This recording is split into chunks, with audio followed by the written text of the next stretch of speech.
은밀히 한 곳을 주시하는 녀석이 있습니다.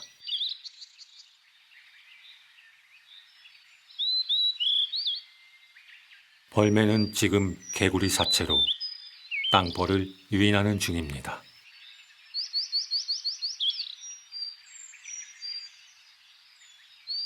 기다리다 보면 땅벌은 집으로 돌아갈 것입니다.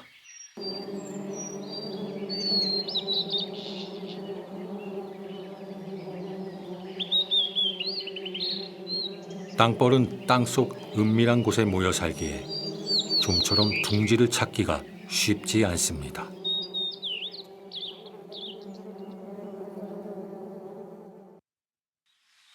하지만 벌매는 집으로 돌아가는 땅벌을 미행해 본진을 찾아낼 만큼 지능이 높습니다.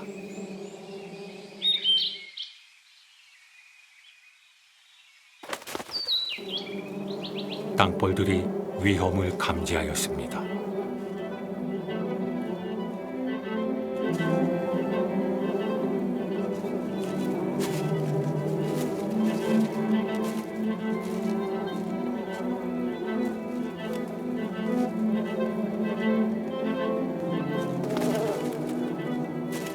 물론 땅벌도 호락호락 당하고 있지만 않습니다. 죽음을 각오하고 때로 덤벼들어 침입을 막으려 합니다.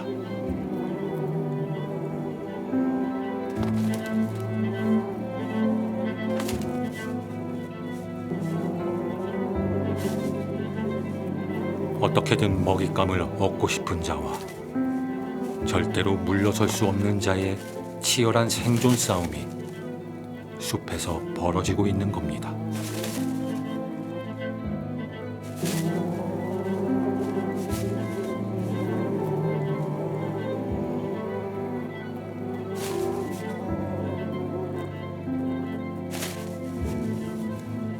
결국 땅벌의 거센 저항에 벌매가 한 걸음 물러섭니다.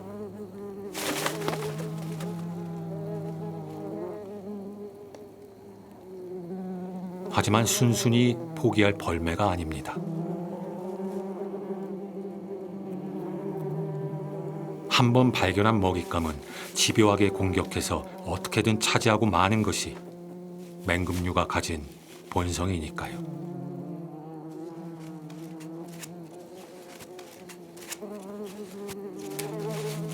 벌매는 새나 설치류를 주로 사냥하는 다른 수릿과의 맹금류처럼 부리와 발톱이 튼튼하지 않습니다. 하지만 더 날카롭고 더 예민합니다.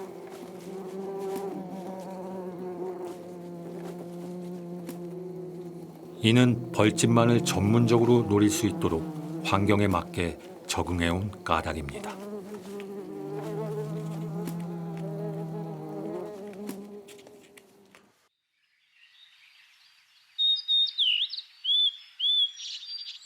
벌매의 서식지를 찾는 건 쉽지 않은 일입니다. 녀석들을 만나기 위해선 아주 깊숙한 산으로 들어가야만 하죠.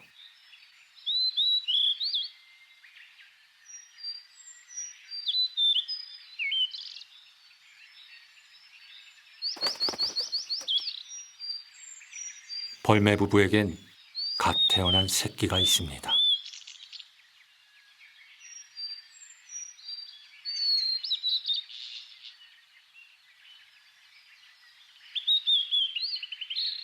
벌매는 6월에 1개에서 3개의 알을 낳아 한 달 넘게 품은 다음에야 새끼를 얻습니다.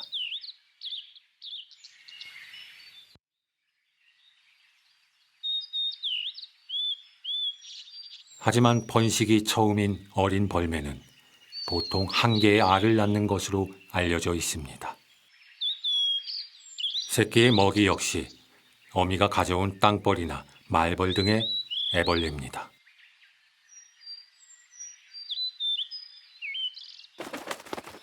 우리나라에서 벌매의 번식 과정을 본다는 건 매우 어렵습니다.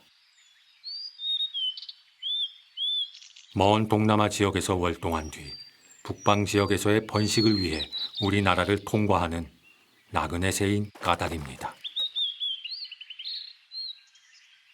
이 벌매는 그 나그네 새들 중 극히 일부일 것입니다.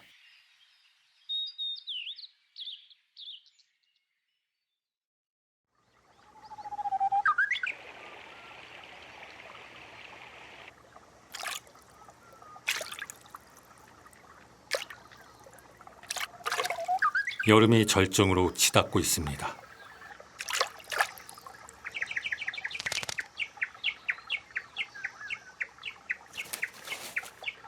물가 대숲 근처에 자리 잡았던 여름철새 긴 꼬리 딱새의 새끼들도 하루가 다르게 커갑니다.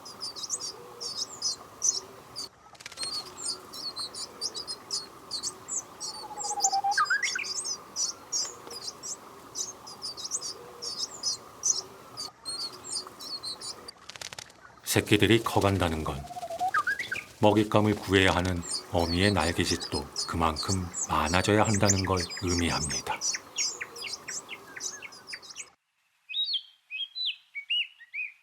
말벌집도 방 곳곳에 애벌레를 들이느라 하루가 다르게 커져갑니다.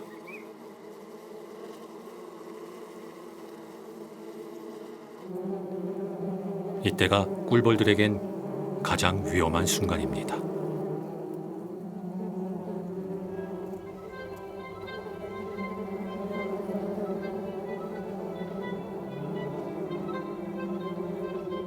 육식성인 말벌은 한 마리가 꿀벌 수백 마리를 죽일 만큼 큰 몸집과 강한 턱으로 무장돼 있습니다.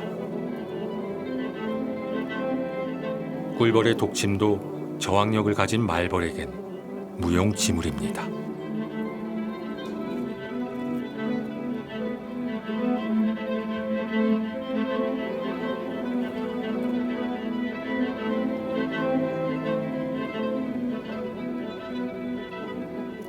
꿀벌도 방어 수단이 있습니다. 죽음을 무릅쓰고 말벌을 에워싸 말벌의 체온을 올려 죽이는 방법입니다.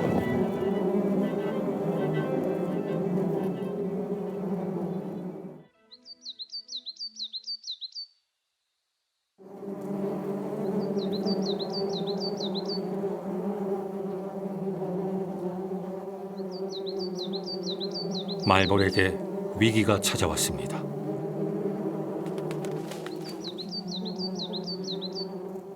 보초 말벌이 위험을 감지합니다.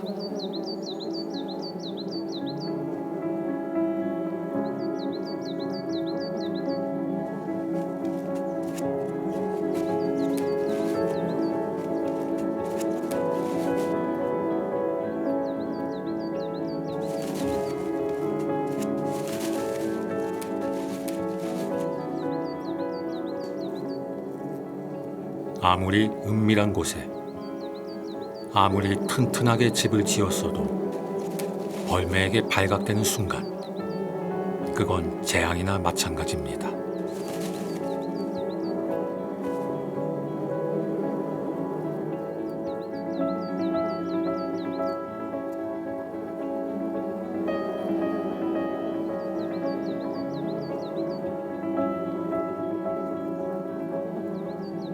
벌집을 발견하는 순간 녀석은 뛰어난 시각과 청각, 후각을 동원해 애벌레를 찾아낸 다음 느긋하게 혼자만의 성찬을 즐깁니다.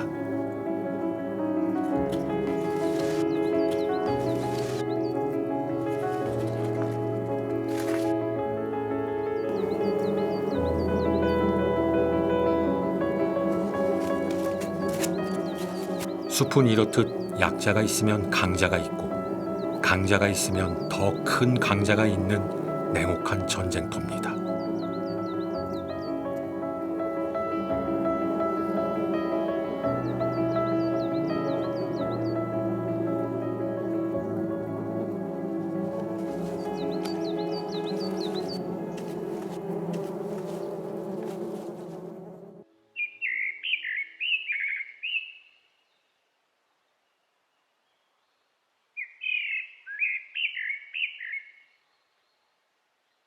새끼 벌매도 부쩍 자랐습니다.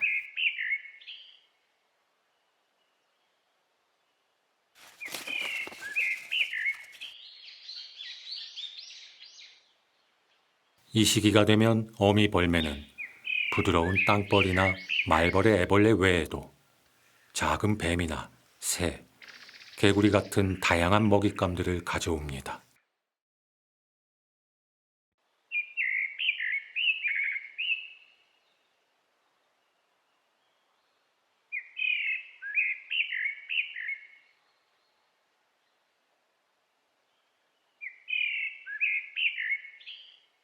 이런 부모의 보살핌으로 어느새 뽀송뽀송한 흰 털 사이로 검은 깃털이 보이기 시작합니다.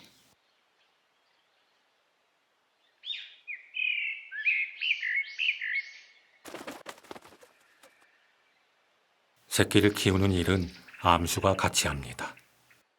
수컷은 주로 밖에 나가 먹잇감을 사냥하고, 암컷은 새끼 주위에 머물며 집단장을 하거나 먹이 주는 일을 하죠.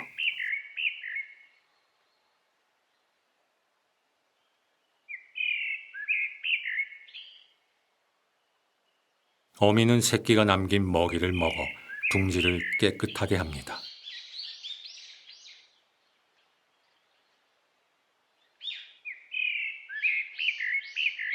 그리고 다 먹은 벌집은 둥지 밖으로 갖다 버리죠.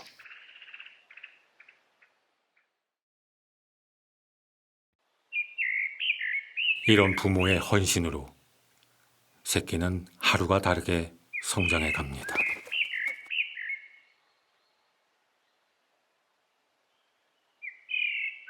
모성이야말로 자연의 모든 생명들을 있게 만드는 가장 아름답고도 강한 힘일 것입니다.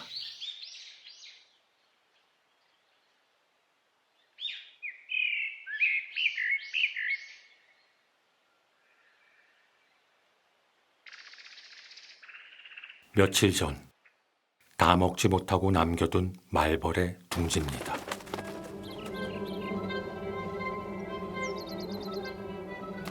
벌매는 때로는 이렇게 며칠에 걸쳐서 말벌의 둥지를 먹기도 합니다.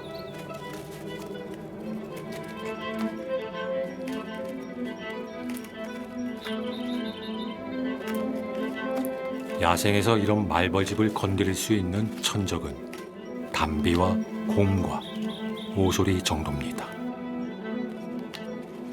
하지만 공중에 떠 있는 말벌집까지 공격할 수 있는 건 벌매가 유일합니다.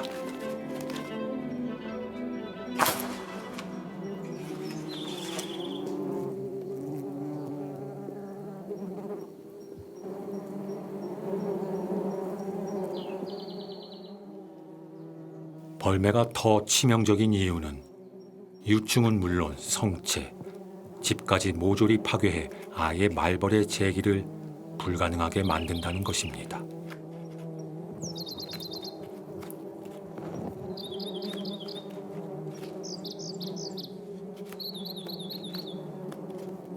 누구도 넘볼 수 없는 공포의 포식자인 셈입니다.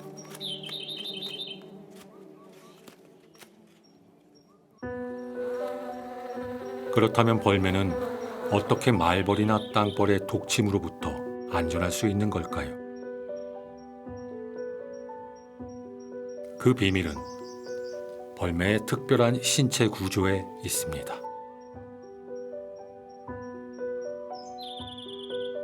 눈과 콧등 외에 몸 전체를 물고기의 비늘처럼 촘촘히 뒤덮고 있는 깃털은 어떤 독침도 막을 수 있는 갑옷과 같습니다.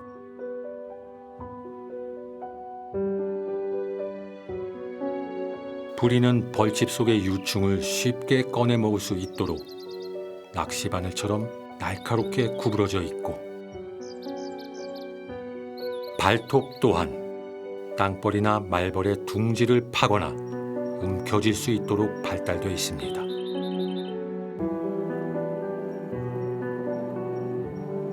거기에 미끼를 이용해 땅벌이나 말벌을 미행한 다음 둥지를 찾아낼 수 있는 지능까지 갖추고 있죠.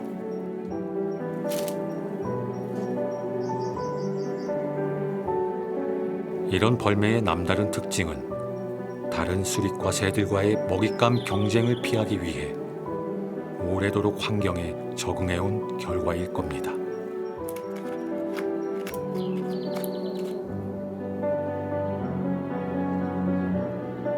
이처럼 먹잇감을 통해 끊임없는 변화 속에서도 질서를 유지해온 자연의 생태계.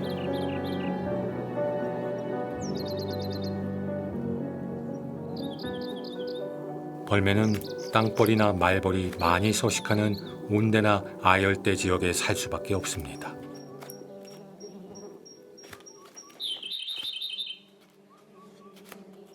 그래서 우리나라의 경우 여름철에야 드물지만 깊은 산속에서 벌매를 볼 수 있는 것입니다.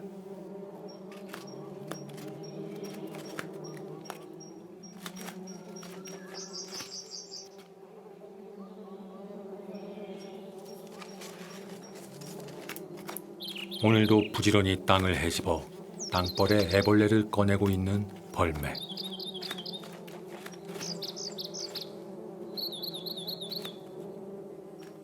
이 벌매도 몇 달 후 날이 추워지고 벌들이 동면에 들어가면 먼 남쪽으로 떠날 것입니다.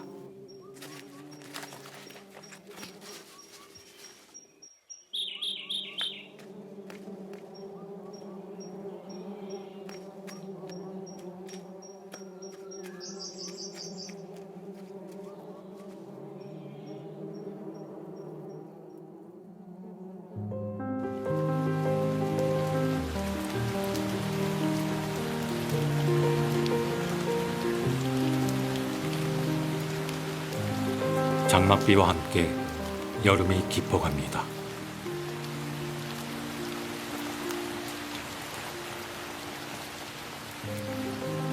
비는 높고 낮음 없이 모든 생명에게 고루 전해집니다. 이 큰 나무들은 지난 수백 년 동안 자신 앞에 벌어졌던 자연의 변화를 지켜봤을 것입니다.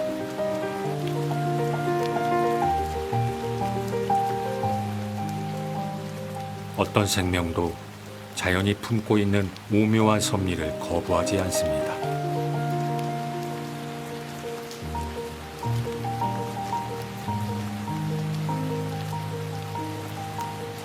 긴 꼬리딱새가 동남아 지역으로부터 수천 킬로미터 떨어진 이곳까지 날아와 새끼를 키우는 것도 자연에 대한 순응일 것입니다.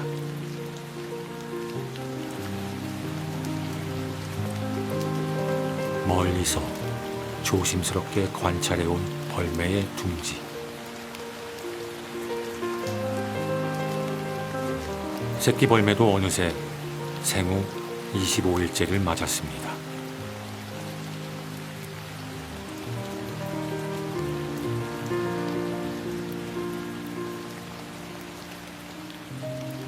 펼친 날개 길이가 50cm에 달해 금방이라도 날 수 있을 만큼 성장하였습니다.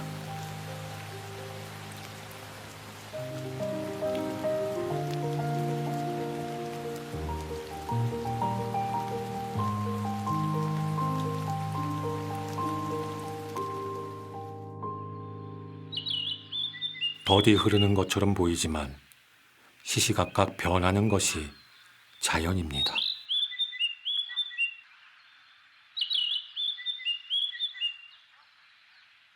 며칠 동안 계속되던 장마비가 멎었습니다.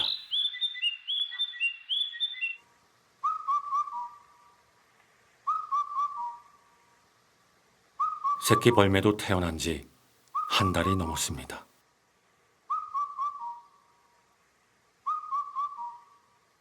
어미는 이제 새끼에게 배부를 만큼 먹이를 주지 않습니다.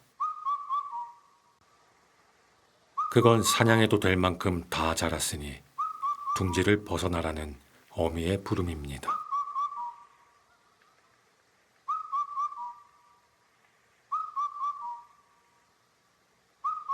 새끼가 용기를 내봅니다.